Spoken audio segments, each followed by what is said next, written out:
Terbawa janji manis keuntungan hingga jutaan rupiah, sejumlah mahasiswa IPB University terjerat pinjaman online. Kasus penipuan investasi online ini berawal ketika sejumlah mahasiswa diajak kerjasama investasi untuk membesarkan usaha toko online dengan keuntungan 10% setiap penjualan produk di semua aplikasi online. Hingga pada akhirnya, para mahasiswa pun tergiur.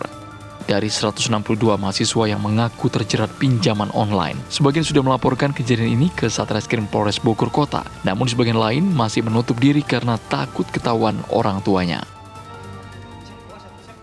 Dari awal emang dijelaskan proyeknya ini emang niatnya untuk menaikkan rating toko yang dimiliki oleh si pelaku ini. Kita disuruh mengaktifkan laku-laku, Shopee Pay Later, Shopee Pay Pinjam, dan juga ke Redivo gitu. Nah, feedback yang kita dapat adalah 10% dari total limit pinjamannya itu. Misalnya dari saya sendiri, Redivo mendapatkan pinjaman 3 juta, berarti saya sendiri mendapatkan keuntungan 300.000, dan semua keuntungan itu niatnya emang untuk kepanitiaan kami gitu. Kegiatan lah ya? Kegiatan ya, event acara di kampus lah. Kami tentu saja merasa prihatin ya atas kejadian ini, dan sejumlah mahasiswa kami 100 lebih ya terlibat menjadi korban dari pinjaman online ini. Dan tentu saja IPB sangat memperhatikan hal ini. Saat ini kami sedang mengumpulkan data, meng-cross-check kembali dan melihat kenapa sebab-sebabnya apa yang terjadi gitu sebenarnya ya. Dan saat ini kami melalui para wakil dekan di setiap fakultas sedang cross-check satu-satu masing-masing yang datanya sudah lengkap, kita dapat kontaknya, itu sedang kami telusuri. Hingga kini pihak IPB meminta mahasiswa yang menjadi korban segera melaporkan ke IPB untuk didata dan diberikan bantuan hukum. Dari Bogor, Jawa Barat, Usep Saripudin, TV One mengabarkan. Apa sebenarnya yang terjadi dan juga iming-iming apa yang ditawarkan kepada para mahasiswa ini? Siapa yang mengajak mereka, melibatkan mereka? Kita akan dapatkan keterangannya dari Profesor Dr. Insinyur Derajat Martianto MSI. Beliau merupakan Wakil Rektor Bidang Pendidikan dan Kemahasiswaan IPB. Assalamualaikum warahmatullahi wabarakatuh. Selamat malam Prof. Derajat. Waalaikumsalam Mbak Putri.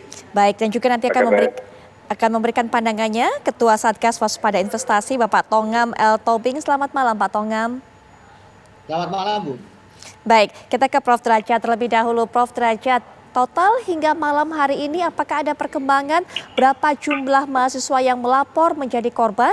Kemudian juga bagaimana cara mereka ini bisa menerima tawaran tersebut? Siapa yang menawarkan? Siapa yang memberikan iming-iming itu Prof?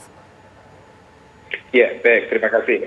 Jadi seperti tadi sudah ditayangkan ya, Ibu Yatri menyampaikan bahwa langkah pertama yang dilakukan IPB adalah kita membuka help desk ya untuk pelaporan bagi mahasiswa yang merasa dirugikan.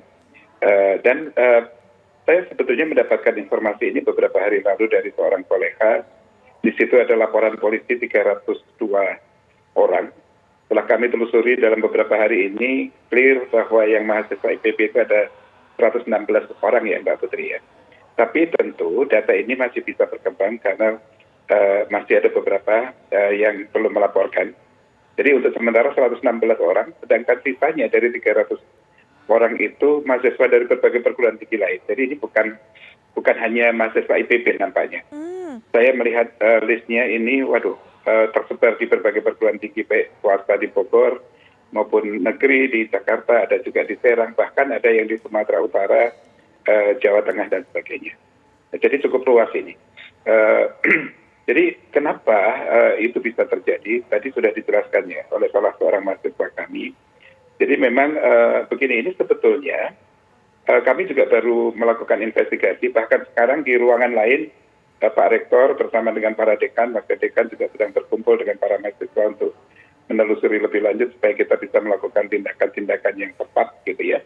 Jadi pertama begini, ini sebetulnya bukan hal baru yang tadi kalau Mbak Putri menanyakan siapa gitu ya. Jadi ada seorang, kebetulan wanita, itu yang melakukan penawaran kerjasama dengan para mahasiswa.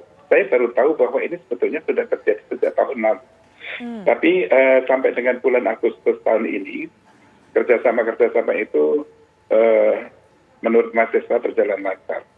Tapi akhir-akhir inilah yang kemudian meledak karena kerjasama ini menjadi menjadi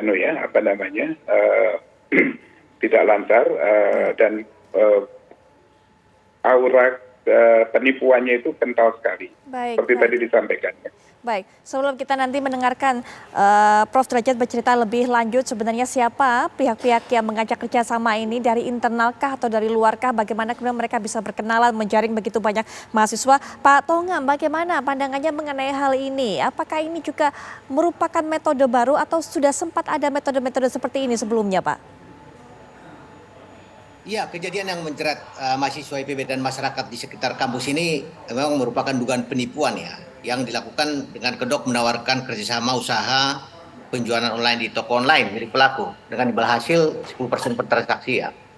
Kemudian ini juga perlu kita cermati bahwa pelaku ini dalam rangka mengembangkan toko online, mahasiswa diminta untuk membeli barang, tapi barangnya tidak pernah disampaikan dan ini seakan-akan ada pembelian tetapi secara fiktif. Tetapi pembelian itu dibiayai oleh pinjaman yang berasal dari perusahaan-perusahaan pembiayaan yang memberikan pinjaman tentunya supaya barang tersebut seakan-akan terjual dan para pelaku ini mendapatkan uang.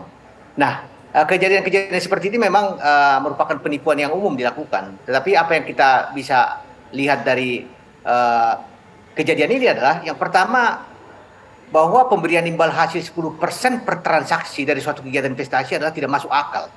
Oleh karena itu, kami juga mengajak mahasiswa hendaknya berpikir logis.